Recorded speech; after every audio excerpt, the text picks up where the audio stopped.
Hello, I'm Michael Reiser, and welcome to Part 5 of Living with COPD. In this segment, we'll learn the benefits of exercising, as well as some reasons why it's so critical for those of us who have COPD to maintain a regular exercise program. Remember, never start an exercise program without first consulting with your doctor. And please talk to your doctor as soon as possible about setting up a program that will work for you. Even if you can't get into a rehabilitation program now, with his blessings with the blessings of your doctor, a home exercise program will be of great benefit to you. I know, you're probably thinking this guy's a real whack job. He wants me to what? He wants me to exercise? I can't breathe. And he says I should get off this sofa or chair and exercise? Are you nuts? Well, he doesn't know me or how I feel and how hard it is for me to get my breath. Well, the fact is, I do know. To quote an old cliche, been there and done that. At first, I even thought the person, or the respiratory therapist who told me the exact same thing, was reading from the wrong manual. Turns out I was wrong, she was right.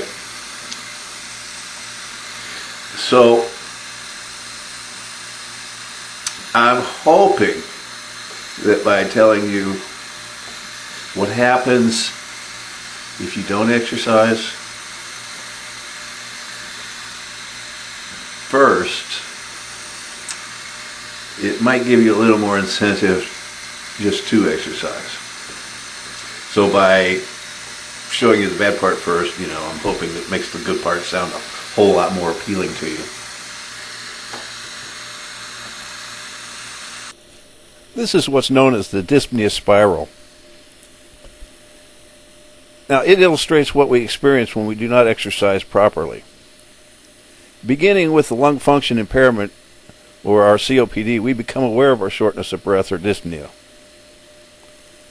This is where we become a bit scared or depressed about our condition, and as a result we find ourselves doing less and less until we find ourselves living a sedentary lifestyle. Now, this type of lifestyle causes our bodies to quickly become deconditioned. And now that our bodies are out of shape and our muscles are using far less or more oxygen than what they should, we now spiral down and find ourselves with increased dyspnea or shortness of breath, and this leads to more and more trips to the hospital and eventually a premature death. Now you have an incentive to exercise. Even if all you can do is walk 3 steps, then do that. Walk those 3 steps and several times a day until you can actually walk 4 steps. Walk those 4 steps several times a day until you can walk 5 steps. Keep this progression going. Then just continue the process and watch your confidence grow as you get stronger. It takes a lot of work, and it does take some time, but in about 8 weeks, you're going to notice sizable results there, a big difference in how you feel and in what you can do. Now, a good exercise program will consist of 3 types of exercises. One is an aerobic exercise, and this will benefit your heart and it will help build your endurance level. The other is a resistance exercise, and this will build your muscles and keep your muscles toned and help prevent them from deteriorating. So you'll use less oxygen when you're using them. And then stretching is very important because it'll help benefit your range of motion, and it'll help you relax a little more. And the best part is the next day you're not quite as stiff and sore from your exercising as what you could be. So now, please make sure that you talk to your doctor before attempting any of the above exercises. And while you are talking to him, I want you to ask him or her for a prescription for a pulse oximeter. Now, pulse oximeters, like this one, this is the Nonin, measure the blood saturation, the oxygen saturation in your blood, I should say, and of course your pulse rate. Now, the top number here on this particular one measures my blood saturation, which is looks like 93 there, and my pulse rate running about 90, that's pretty good numbers, I guess.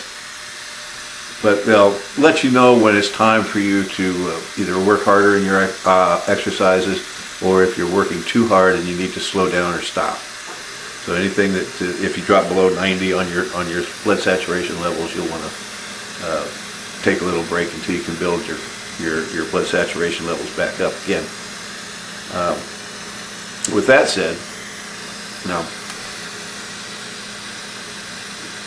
we know it's no secret that as COPD patients we lack the ability to move enough air in and out of our lungs. Every movement we make, every function that our internal organs perform, are all dependent upon oxygen.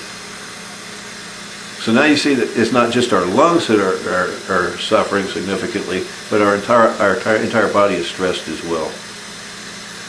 Now, one of the largest users of oxygen, like I mentioned above, is our muscles. They tend to use more oxygen when they're out of shape and not properly toned.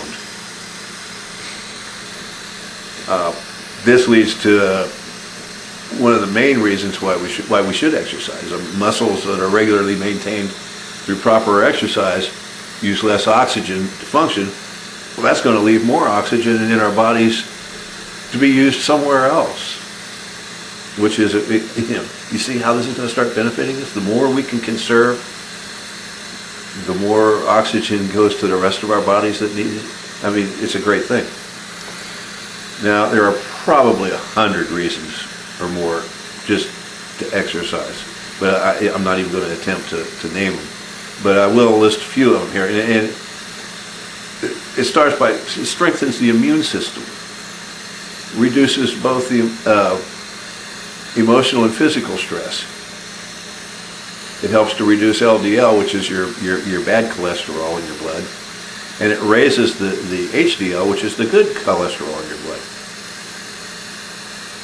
It also helps prevent cardiovascular disease. It helps to maintain your resting metabolic rate. And it reduces the risk of dying prematurely. Bottom line, what this means to you as a COPD patient: you feel better overall, you can do more, you feel better about yourself, you have fewer trips to the emergency room, and here's the best part. In many cases, the progress of COPD can be dramatically slowed down and in some cases stopped. Now, you're always going to have COPD. You will never ever not have COPD, unless, of course, you get your lung transplants or whatever like that. You're not going to be healed from it. Exercise and no matter what you do is not going to heal you from it.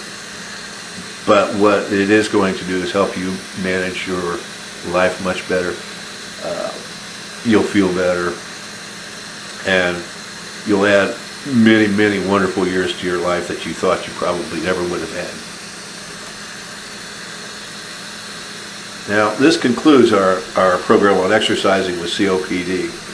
So join me next time for part 6 of Living with COPD, when I'm going to have a very special topic that I'm not going to tell you about right now. But I think you'll enjoy that one. So until next time,